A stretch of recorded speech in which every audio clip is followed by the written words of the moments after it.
Bismillahirrahmanirrahim. Assalamualaikum warahmatullahi wabarakatuh. Alhamdulillahirabbil alamin. Wassalatu wassalamu ala sayyidina Muhammadin wa ala alihi wa ashabihi ajma'in. Amma ba'du.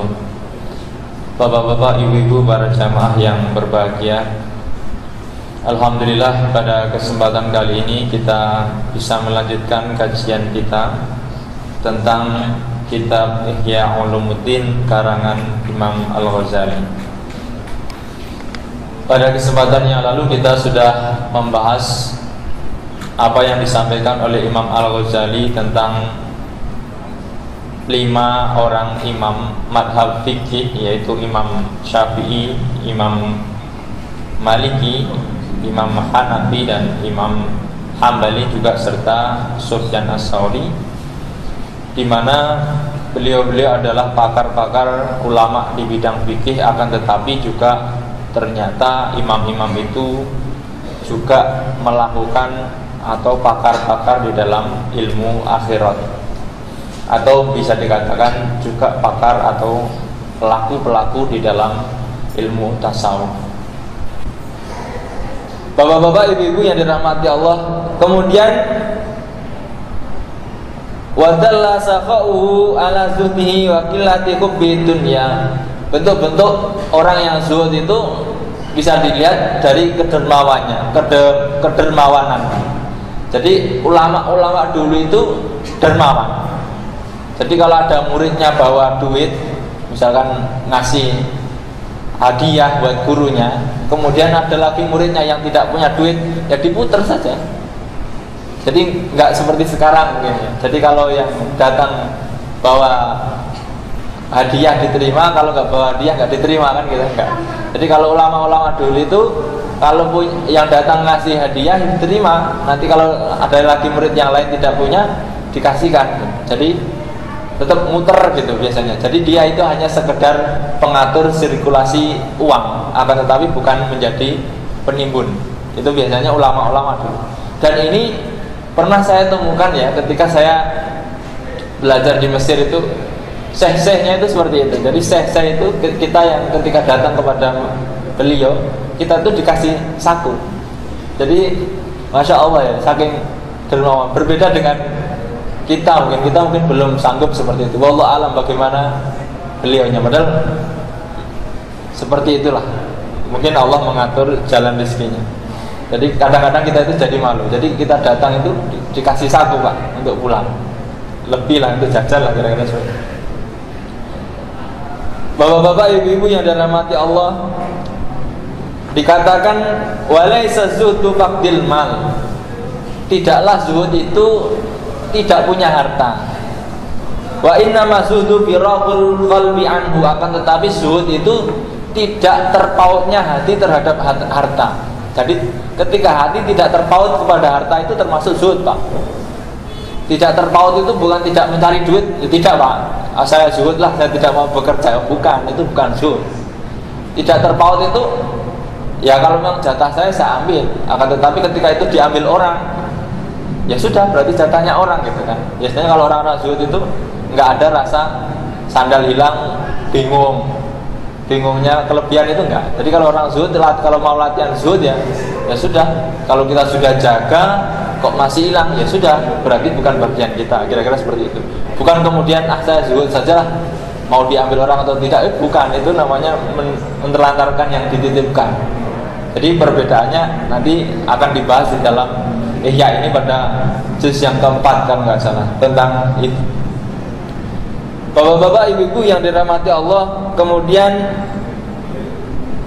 wa yadullu ala ihtiqarihi lid-dunya maruya an Syafi'i rahimahullahu taala annahu qala, Imam Syafi'i pernah meriwayatkan, ra'aitu ala babi malikin kara'an min afrosi khurasan. Pada suatu ketika Imam Syafi'i itu melihat di depan rumahnya Imam Malik itu, di depan rumahnya Imam Malik ada kuda yang indah dari Khurasan, kata Imam Syafi'i. Kemudian wa yuqal Misr, nama kudanya itu Misr. Ma ra'aitu ahsana minhu fa qultu li Malik rahimahullah ma ahsana.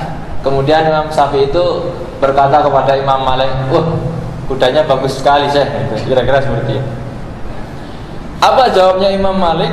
Faqala huwa hadiyatan minni ilaik ya Aba Abdillah. Ya sudah, ini hadiah saya untukmu, katanya Imam Malik. Kalau kita sekarang melihat orang misalkan, wah mobilnya bagus sekali Pak, nggak mungkin ada orang mengatakan, ya udah ini hadiah buat kalian, nggak ada. Jadi ini kalau kita bayangkan sekarang itu langka Pak. Jadi orang bilang seperti itu sangat langka sekali. Akan tetapi ini juga paham, yang dikasih itu Imam Syafi'i. Kalau bukan Imam Syafi'i ya diterima kali. Akan tetapi Imam Syafi'i juga paham, belum enggak ini bagus kok terus dikasih saya itu gimana kan gitu. Lalu kemudian apa jawabnya Imam Syafi'i? Faqul tudak linafsik min hada batan tarkubuha. Oh enggak, biarkanlah untuk kendaraan tuan saja. Jadi antara guru dan murid itu saling, masya Allah ya kalau kita lihat. Jadi kalau kita nggak sadar ya kasihan juga Imam Malik, masa kuda satu-satunya dikasih diterima juga, itu namanya kan nggak ngerti sopan santun kira-kira seperti itu. Kalau kita mungkin ya sudah nih saya terima kasih kan, bawa ulang. Ya, ini ya karena di sini dua orang yang sama-sama ahli fikih dan ahli ilmu akhirat, ya jadinya saling berlomba-lomba, istilahnya ridho lah gitu. Kemudian apa? Faqala inni astahi minallahi ta'ala an ata'atur bata fiha Nabiyullah sallallahu alaihi wasallam bihafiri dabatin. Apa alasan Imam Malik itu sampai menghadiahkan kuda yang dilihat oleh Imam Syafi'i itu? Bukan begitu ya Syafi'i, saya itu tidak seneng naik kuda di kota Madinah ini, karena di dalam bumi kota Madinah ini ada jasadnya Rasul. Jadi bukan ini enggak, tapi dia enggak rela enggak naik kuda demi menghormati jasad yang di dalam kandungan bumi Madinah itu ada Rasul. Jadi saking tawaduknya kepada Rasul itu bisa dibayangkan Imam Malik itu rela enggak naik kuda karena di dalam tanahnya ada makamnya Rasul. Kalau kita ya, aduh, enggak ada kemampuan untuk itu. Umroh, haji, war saja nih. Dekat masjid Madinah saja paling masih naik kendaraan, kira-kira seperti itu. Jadi tawaduknya itu tinggi kepada Rasul sallallahu alaihi wasallam. Kemudian dikatakan fangdur ila sakhaihi id wahaba jami'u dzalik tum'atan wahidah wa ila tawqilihi liturbatil Madinah. Satu, kata Imam Al-Ghazali, cobalah lihat apa yang dilakukan Imam Malik itu. Jadi ketika ada orang melihat dari dirinya kok ada orang tertarik, itu langsung diberikan. Oh bagus ya, itu sudah ambil buat kalian. Dan kemudian penghormatannya kepada bumi Madinah. Ada dua hal di dalam apa yang dilakukan Imam Malik. Yang pertama, dia memberikan secara apa yang dimilikinya kepada orang yang menginginkan, dan kedua itu penghormatannya kepada Madinah itu sangat tinggi sekali. Wa yadullu ala iradatihi bila ilmi wajhallahi ta'ala wastiqarihi lid-dunya ma ruya anhu annahu qala dakhaltu ala Harun ar-Rasyid faqala li ya Aba Abdillah yang bagi ang tahtalifa ilaina hatta yasma' sibyanana minka al-muwatta. Dikatakan juga bentuk-bentuk keilmuannya yang ikhlas itu bentuk-bentuknya seperti ini. Kalau dulu waktu Imam Malik itu pernah diundang oleh Khalifah Harun ar-Rasyid, diminta untuk mengajari anak-anaknya di rumah. Wahai Imam Malik, sekali-sekali lah Imam Malik itu punya jadwal misi kajian di rumah saya, kata Harun ar-Rasyid, agar anak-anak saya itu bisa mempelajari Muwatta, katanya. Lalu kemudian apa jawabnya? Qala faqultu a'azzallahu maulana al-amir. Semoga Allah memberikan kemuliaan kepada Amirul Mukminin. Inna hadzal ilmi minkum kharaj fa in antum a'azzastumu izza wa in antum adaltumuhu dhul. Ilmu itu sebagaimana harta yang engkau keluarkan. Ketika kau muliakan harta itu, maka ketika kau muliakan ilmu itu, maka mulialah engkau. Dan ketika kau hinakan ilmu itu, maka hinalah engkau. Jadi Menunjukkan apa? Ini kemudian nanti didasarkan pada hadis Nabi atau dilanjutkan di sini, wal ilmu yu'ta wala ya'ti. Ilmu itu didatangi, bukan mendatangi. Ini zaman itu ya. Jadi ketika disuruh mengisi di ruang-ruang tertentu undangan itu, Imam Malik menolak. Kalau mau belajar ya di masjid saya. Itu bentuk penghormatan. Bukan kemudian Anda mengundang saya untuk mengajari anak Anda. Tidak. Jadi kalau mau anak-anak Anda itu harus dia suruh ke masjid biar ikut belajar. Ini bentuk apa? Itu penghormatan ilmu namanya. Bukan ilmu itu diecer kalau bahasa sekarang. Tetapi zaman dulu dengan zaman sekarang sudah berbeda. Kalau sekarang itu sudah musimnya ilmu masuk ke rumah. Jadi ilmu itu diajar, guru datang ke rumah. Jadi gurunya lebih banyak daripada muridnya. Kalau dulu itu gurunya satu, muridnya banyak. Kalau sekarang kebalikan, gurunya banyak, muridnya satu. Nah kan anaknya satu pak, les matematika, les bahasa Inggris, les bahasa Arab misalnya. Itu bisa dibayangkan gurunya ada 10, muridnya cuma satu. Ini kan, ini kalau menurut Imam Malik itu nggak memuliakan ilmu katanya. Apalagi kok muatok, hadis, ya kok memanjakan, ini kira-kira seperti itu. Kalau orang sekarang ya diterima pak ini, ya soalnya yang minta presiden. Kalau orang dulu ya Imam Malik saja yang tidak mau lah, kira-kira seperti itu. Kemudian faqala shadaqta, kemudian Harun ar-Rasyid itu juga kemudian membenarkan, oh ya Anda benar, kata Harun ar-Rasyid kepada Imam Malik. Ahriju ilal masjid. Kemudian Imam Malik memerintahkan anak-anaknya, sudahlah kalian keluar ke sana ke masjid, ikut belajar bersama orang-orang. Jadi gitu. Bapak-bapak ibu yang dirahmati Allah. Kemudian wa amma Abu Hanifah rahimahullahu taala laqad kana aidan abidan. Lalu bagaimana dengan Imam Hanifah, Imam Hanafi atau Imam Abu Hanifah? Dikatakan oleh Imam Al-Ghazali, Imam Abu Hanifah itu juga ahli ibadah, zahidan juga yang zuhud, arifan billah juga dia arif billah, khaifan minhu khauf, muridan wajhallahi ta'ala bi ilmihi, dan ikhlas atas ilmunya. Ini madhab atau pimpinan-pimpinan pendiri madhab ini semuanya kalau kita lihat itu orangnya ikhlas semua dalam membuat ilmunya. Makanya sampai sekarang itu masih awet. Kalau nggak ikhlas itu sudah hilang.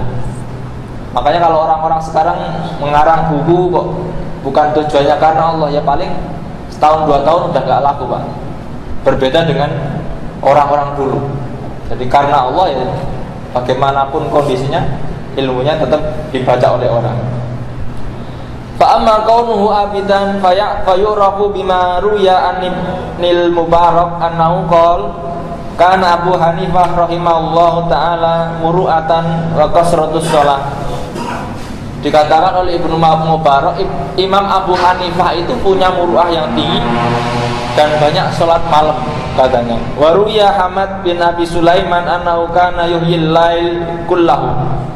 Imam Abu Hanifah itu menghidupkan malam seluruhnya. Kalau Imam Syafi'i kemarin kita bahas sepertiga malam dihidupkan untuk Allah, sepertiga untuk istirahat, sepertiga untuk dirinya. Tetapi kalau Imam Abu Hanifah itu semuanya dipakai untuk qiyamul lail. Kemudian waruya anau kana yuhyi nisful lail. Ada sebagian yang meriwayatkan beliau menghidupkan malam separuh. Fa asyara ilaihi insan wa huwa yamsi fa qala li akhar wa hadha huwa alladhi yuhyi lail kullu. Jadi suatu ketika Imam Abu Hanifah itu berjalan di suatu perjalanan dan kemudian ada orang yang menunjuk beliau, ini loh Imam Abu Hanifah ini, dia menghidupkan malam seluruhnya. Kemudian Imam Abu Hanifah itu mendengar itu, padahal itu dia ada dua orang ngobrol gitu, menunjukkan temannya. Falam yazal ba'da dzalika yuhyil lail kullu. Gara-gara dibilangin seperti itu, Imam Abu Hanifah akhirnya menghidupkan malamnya semuanya. Alasannya apa? Wa qala ana astahi minallahi subhanahu an awsafa bima laisa bi fiyya min ibadati. Saya malu pada Allah kalau saya disebut-sebut oleh orang saya menghidupkan malam seluruhnya, tetapi nyatanya tidak. Akhirnya apa? Ya dihidupkan benar. Ya kalau kita kan ini loh orang-orang yang menghidupkan malam seluruhnya. Kalau kita mah oh ya sudah biarin aja, meskipun kita cuma sedikit. Berbeda dengan Imam Abu Hanifah, ketika dibilang seperti itu dilakukan. Saking malunya bukan kepada orang itu, tidak, tapi kepada Allah. Wa masudu faqad ruya anir Rabi' bin Asim qala arsalani Yazid bin Umar bin Hubairah faqaddamtu bi Abi Hanifah alaihi fa'aradahu ayyakuna hakiman ala baitil mal fa'aba. Imam Abu Hanifah ini juga unik, ketika disuruh oleh khalifah untuk menjadi pimpinan Baitul Mal, itu menolak, saya nggak mau. Padahal Baitul Mal itu kan kalau kita bahasakan sekarang itu posisi yang sangat basah, kira-kira seperti itu ya. Imam Hanifah itu enggak, saya nggak mau. Fadarabahu isrina sautan, dan dihukum 20 kali cambukan.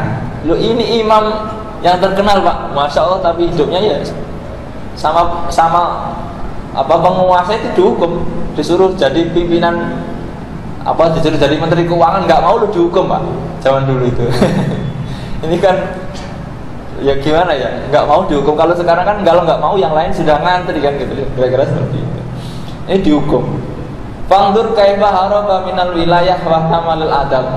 Jadi menghindari jabatan. Jadi Imam Abu Hanifah itu sangat menghindari jabatan itu. Entah karena apa ya. Kalau orang mampu menghindari jabatan, biasanya itu hanya orang-orang yang punya ilmu akhirat atau ilmu tasawuf. Kalau orang-orang tidak punya itu, ya jabatan itu bukan dihindari, tetapi dicari dan diperebutkan. Makanya kalau orang-orang tasawuf itu ya nggak ada ceritanya mungkin jadi calon atau jadi capres, itu nggak ada. Soalnya kalau jadi capres juga nanti udah masuknya nggak jelas semua, dana kampanye, dana dan sebagainya nggak karuan, kira-kira seperti itu. Qala Al-Hakam bin Hisam As-Saqfi hadastu bisam hadisan fi Abi Hanifah annahu kana min a'dami an-nas amanah. Dikatakan juga amanah, paling amanah lah orang-orang yang ada di Syam. Wa aradahu sultan ala ayatawalla mafatiha khazainihi aw yadribu dahru fahtara adabum lahu ala adabillah. Di penguasa itu meminta Abu Hanifah untuk menjadi bendahara negara, atau sekarang ya menteri keuangan. Dikasih pilihan, Anda mau jadi menteri keuangan atau saya hukum. Pilihannya seperti itu Pak. Lah kalau kita itu nggak usah dikasih atau itu loh, Anda mau jadi menteri keuangan, mau.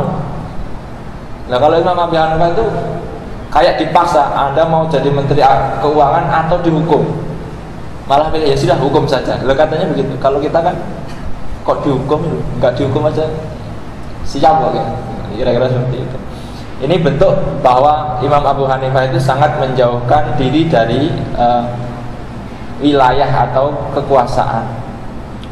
Kemudian dikatakan waru ya annahu dzukira Abu Hanifah inda Ibnul Mubarak faqala atadkuruna rajulan aradat alaihi dunya bihadafiriha fafarra minha.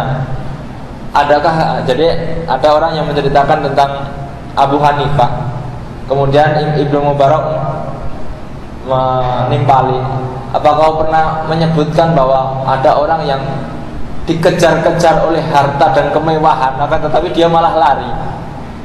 Ini kan sesuatu yang langka kalau saat ini, dikejar-kejar harta tapi malah lari, Pak. Kan tinggal ya itu kan sudah kaya raya ini Imam Ibnu Hanifah, kira-kira kalau mau, tetapi dia malah lari.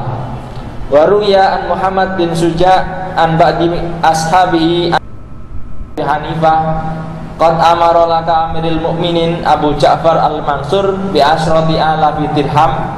Saya diutus oleh Amirul Mukminin untuk memberikan kepada engkau 10.000 dirham. Faqala fama radiya Abu Hanifah, dikasih duit dari penguasa dia menolak, enggak usah, seperti itu. Kalau kita belum dikasih udah ngajuin, ini bisa dibantu atau tidak, ini bedanya itu. Jadi ulama-ulama dulu dengan ulama-ulama sekarang itu jauhnya berbeda sekali. Maka ini bentuk sindiran Imam Al-Ghazali betapa ya mungkin kau madzhab itu, akan tetapi secara fikih saja. perilakunya belum diikuti oleh pengikut-pengikutnya.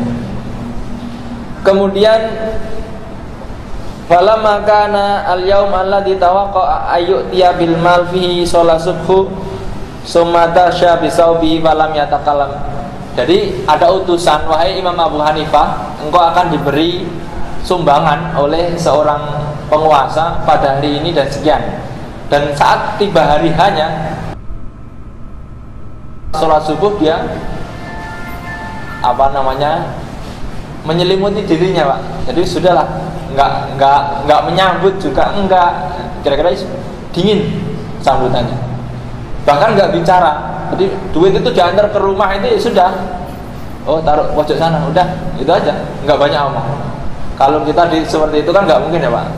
Ya mungkin yang beli apa dulu kan gitu. Ada tamu yang antar hadiah. Kira-kira seperti itu bedanya dengan Imam Abu Hanifah. Kemudian dikatakan ma yukallimna illa bi kalimatin ba'dal kalimah ai hadhihi adatuhu. Jadi orang yang nganterin sampai bingung. Ini Imam Abu Hanifah ini kenapa? Kalau dia diem saja kita ngantar duit dari khalifah. Apakah memang ini budayanya Imam Abu Hanifah, katanya gitu. Imam Abu Hanifah itu hanya bilang faqala da'u al-mal fi hadzal syarab fi zawiyatil bait. Itu taruh di kantong di pojokan rumah, katanya. Sudahlah, taruh situ saja. Sudah. Gitu ngomongnya cuma gitu doang. Kemudian summa ausu Abu Hanifah ba'da dzalika bimata'i baitihi wa qala libnihi. Kemudian pada akhir hayatnya Imam Abu Hanifah itu berwasiat kepada anaknya, idza mittu wa dafantumuni faqud hadhil budrah wadhab biha ila al-Hasan bil Qutbah faqul lahu khud wadi'atak allati auda'ataha Abu Hanifah. Jadi dia berwasiat, wahai anakku, ketika saya nanti mati dan engkau telah mengubur saya, maka ambillah dompet itu atau kantong itu yang ada isinya duit 10.000 dirham itu dan antarkan kepada Hasan. Hasan ini yang kemarin mengantar itu, Pak. Antarkan kepada Hasan itu, kemudian katakan kepadanya, wahai Hasan, ini adalah titipanmu yang engkau titipan kepada Abu Hanifah. Jadi ketika diberi uang oleh khalifah itu bukan merasa ini miliknya, enggak. Itu dianggap titipan saja, nanti dikembalikan. Jadi tidak disentuh sama sekali. Ini kan langka orang-orang seperti ini. Kemudian apa kata Hasan? Rahmatullahi ala abika balaqad kana sahihan ala dinihi. Semoga Allah merahmati bapakmu. Sungguh beliau adalah orang-orang yang tidak mengenal toleransi di dalam urusan agama. Jadi sangat ketat terhadap dirinya soal agama. Waruya anauduya ilal wilayatil qudha faqala ana la asluh. Dia juga pernah diminta untuk menjadi wali atau menjadi hakim atau sekarang mungkin kalau kita bahasa kita mungkin diminta menjadi hakim MK lah, kira-kira hakim konstitusi lah, kira-kira yang paling tinggi lah, hakim yang paling atau hakim agung kira-kira. Akan tetapi Imam Abu Hanifah ana la asluh lihada, saya tidak cocok atau tidak pantas untuk ini. Faqila lahu lima, ditanya, loh kenapa Imam, kenapa tidak mau, tidak cocok? Faqala in kuntu shadiqan fama aslah laha wa in kuntu kadiban fal kadib la yasluh lil qudha. Jadi kalaupun saya itu orang yang jujur, maka ngapain saya menjadi hakim? Tidak pantas jadi hakim. Tapi kalau saya ini orang yang berbohong, ya tidak boleh jadi hakim. Jadi kalau dia jujur, dia nggak mau jadi hakim. Tapi kalau dia berbohong, ya nggak pantas jadi hakim. Kalau orang jujur jadi hakim itu kan, ya kita lihat lah, Pak. Kira-kira hakim itu kan, ya langka sekali hakim jujur. Makanya kan kita lihat hakim tertangkap. Itu hakim itu seperti itu risikonya. Kalau jujur, ya ngapain dia harus jadi hakim kalau jujur? Mending jadi ulama saja, kira-kira seperti itu. Jadi bangsawan saja daripada jadi hakim. Berat. Wa amma ilmuhu bi tariqil akhirah wa tariqi umuriddin wa ma'rifatihi billahi azza wa jal fa yadullu alaihi shiddatu khawfihi min Allah ta'ala wa zudi bid dunya wa qad qala Ibnu Jurayj qad yukum hadha an-Nu'man bin Sabit annahu syadidul khauf lillahi ta'ala. Wa qala Syuraik an-Nahni qala Abu Hanifah tawilus sumti daimul fikr. Jadi Abu Hanifah itu pendiam dan banyak berpikir, jadi tidak banyak omong. Jadi dia ngomong hanya pada hal-hal yang baik saja. Paman utia sumtu wa suhtu faqad utia ilmu kullu. Menurut Syuraik, barang siapa orang itu diberi kemampuan untuk diam, maka dia itu sebenarnya diberi ilmu yang cukup. Jadi biasanya kalau orang pintar itu, semakin orang pintar itu semakin nggak banyak bicara. Belum pintar benar itu bicaranya buayang sekali.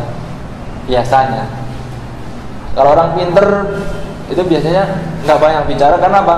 Kalau dia banyak bicara itu nanti kasihan yang mendengarkan.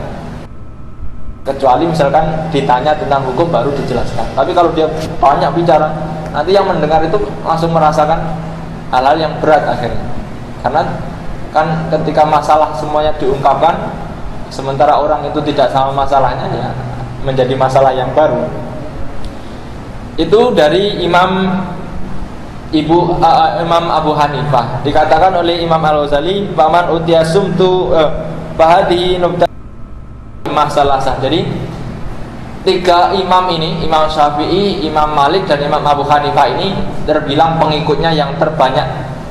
Mungkin sampai saat ini, dari zaman itu sampai saat ini yang terbanyak itu ya tiga, Syafi'i, Hanafi, sama Maliki.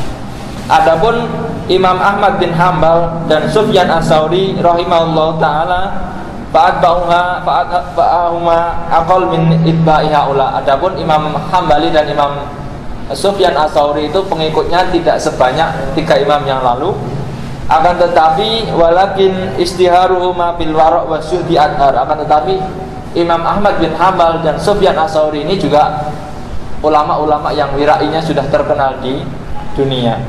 Wa jami'i hadil kitab masbunun bi hikayat af'alihima wa aqwalihima, dan banyak hal yang menceritakan tentang imam-imam itu. Maka di sini tidak dijelaskan lagi. Jadi intinya Imam Al-Ghazali ini mengambil sampel ulama-ulama fikih dari 5 madhab yang jelas itu, yang mana 3 diantaranya adalah pengikutnya paling banyak, itu ternyata dia ahli di bidang ilmu akhirat. Fangdur al-an bi sirati haula'il a'immah salasah wa ta'ammal an hadil ahwal wal aqwal wal af'al fi al-i'rad anid dunya wa tajarrud lillahi azza wa jal. Hal yasmaruha mujarradul ilmi bi furu'il fiqh min ma'rifatis salm wal ijarah wal dihar wal ila wal li'an, au yasmiruha ilmi akhir ashraf minhu wangdur ilal ladhi ta'aw iktita bihaulai asaddaku fi ta'wahum amla. Jadi kemudian Imam Al-Ghazali menyimpulkan, lihatlah sirah atau perjalanan 3 imam itu, meskipun dia ahli di bidang fikih, di bidang salam, ijarah, persewaan, dihar, li'an, ila, dan sebagainya, ahli di bidang itu, akan tetapi ternyata yang dilakukan adalah wirai, zuhud, dan sebagainya.